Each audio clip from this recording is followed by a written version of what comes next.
और एक साल पहले जब पूरा देश नए साल के जश्न के माहौल में सराबोर था, उस वक्त दिल्ली से एक दिल दहला देने वाली घटना सामने आई थी। जी हां, हम बात कर रहे हैं दिल्ली के चर्चित अंजलि हिट एंड रन मामले की। एक साल बाद राजधानी दिल्ली की तस्वीर में कितना बदलाव हुआ है, दिल्ली की सड़कों पर सुरक्षा के मद्देनजर दिल्ली पुलिस की तैनाती किस कदर है, आज हम आपको इस खबर में यही दिखाने जा रहे हैं।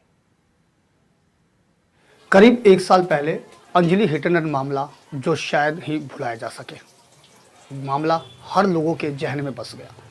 जिस तरीके से लोगों ने उसको मौत के घाट उतारा और एक लंबी दूरी की तक उसको घसीटते हुए ले गए, उस समय लोगों में आक्रोश भी साफ तौर पर देखने को मिला था।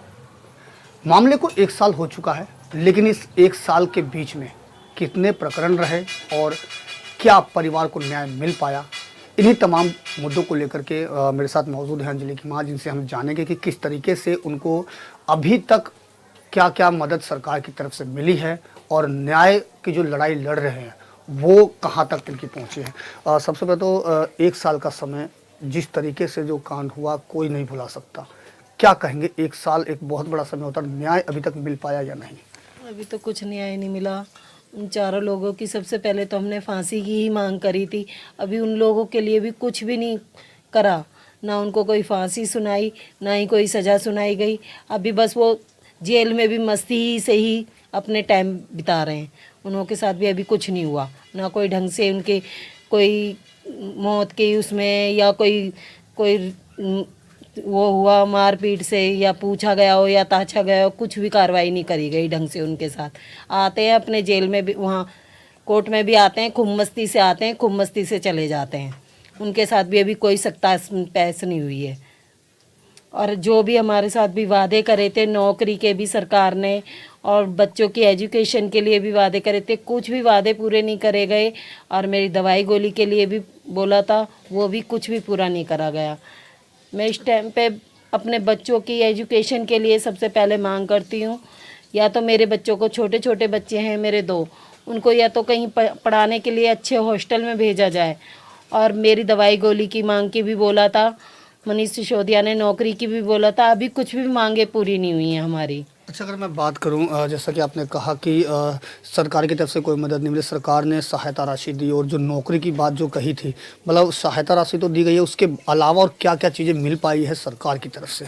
अभी और कुछ भी नहीं मिला, सिर्फ एक डायलिसिस होती है, और जो उसी टाइम पे जब 10 लाख रुपए की मदद करी थी बस वही मिली है। और एक साल के अंदर अब कोई भी नहीं आया हमारी, ना कोई पूछने आया, ना ही कोई मदद के लिए आया, ना ही कोई नौकरी के लिए आया।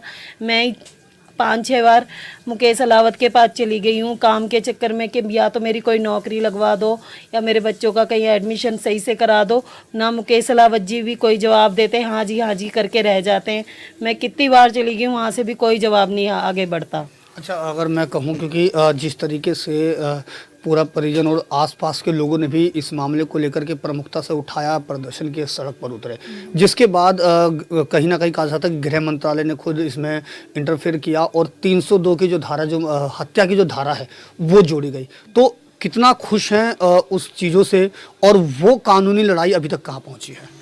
अभी तो कुछ आगे बढ़ी नहीं है, बस इतना है कि वो धारा लग चुकी है, मगर वो धारा पे अभी कोई एक्शन ही नहीं लिया गया कि क्या होगा उस धारा लगने के बाद। एक साल हो गया, कब तक होएगा ये केस का आगे वो। तो ये थे हमारे साथ अंजलि की माँ, जिन्होंने बताया कि किस तरीके से एक साल का समय हो गया, लेकिन अगर सुरक्षा व्यवस्था की बात करें तो शायद ही कहीं दिल्ली की कोई ऐसी जगह हो जहाँ पर सुरक्षा व्यवस्था में कोई बदलाव हुआ हो। आज भी कहीं ना कहीं पुलिस की जो सुरक्षा है उसमें चूक देखने को मिल ही जाती है। लिहाजा देखना होगा कि आखिरकार कब तक सुरक्षा व्यवस्था में बदलाव हो पाएगा। Ajit Kumar, India voice, Delhi.